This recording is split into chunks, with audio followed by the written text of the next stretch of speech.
मेरे प्यारे विद्यार्थियों, मैं यहाँ पर आप लोगों को फणीश्वर नाथ रेणु की उपन्यास रचनाओं के विषय में बताने के लिए आई हूँ। यानी इनकी जो उपन्यास रचनाएं हैं, इसको मैं आप लोगों को ट्रिक से याद कराने का पूरा प्रयास करूँगी। देखिए, फणीश्वर नाथ रेणु का मैला आंचल जो है बहुत प्रसिद्ध रचना है, और मैला आंचल से बार बार एग्जाम में क्वेश्चन पूछा जाता है।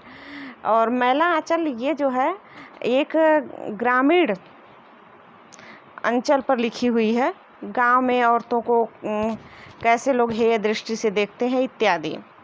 वहाँ पर आप लोग देखेंगे एक लेडीज पात्रा होती है, और वो जो है दिल की अच्छी होती है, इनसे ज़्यादा बातचीत करती है तो उसको लोग बदनामी की नज़र से देखते हैं। तो इस तरीके का होता है, और उस पर इन्होंने मैला आंचल नाम का उपन्यास लिख डाला। किसने? फणीश्वर नाथ रेणु ने। तो अंचल आ रहा है, आंचल, इससे आप लोगों को पता चलेगा कि हाँ अंचल, आंचल से अंचल आप लोग याद कर लीजिएगा कि यह ग्रामीण अंचल पर लिखा हुआ मैला आंचल रचना है, और इसको कौन लिखे? फणीश्वर नाथ रेणु। तो आप लोग इसमें देखेंगे फणीश्वर, फण किसके पास होता है? नागों के पास फण होता है। और नाग ज़्यादातर कहाँ पाए जाते? अंचल में, गाँव में पाए जाते। भाई शहर में ज़्यादा नाग दिखाई नहीं देते, गाँव में चूँकि ज़्यादातर झाड़ी झंखार वगैरह आप लोगों को मिल जाएगा।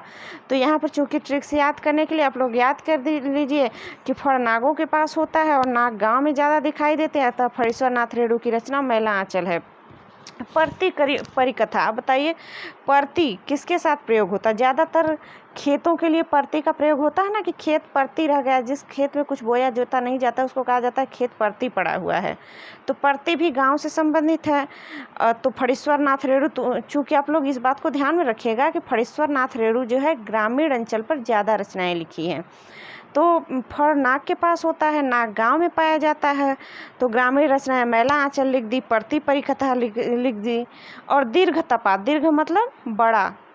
बहुत ज़्यादा तपन कहाँ पर होती है? गांव में होती है। गांव में तपन इसलिए ज़्यादा होती है क्योंकि वहाँ पर ज़्यादातर रेगिस्तान देखा जाए तो रेगिस्तान तो खैर चलो मरुस्थलों के जगह पर पाया जाता है, लेकिन जहाँ पर नहीं भी पाया जाता है तो बहुत ज़्यादा एरिया खुली होती है। गांव में आप लोग जानते खेत खलिहान वगैरह होते हैं, तो ज़्यादा तपन होती है, गर्मी में ज़्यादा धूप लगती है।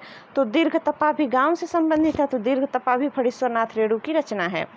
जुलूस, जुलूस वगैरह ज़्यादातर गांव में, शहरों में भी दिखाई देते हैं, लेकिन शहर में इतना भीड़ भाड़ होता है कि उस पर लोगों का कम ही ध्यान जाता है। हालांकि शहर में भीड़ भाड़ ज़्यादा होता है, लेकिन जुलूस गांव में भी निकाले जाते हैं।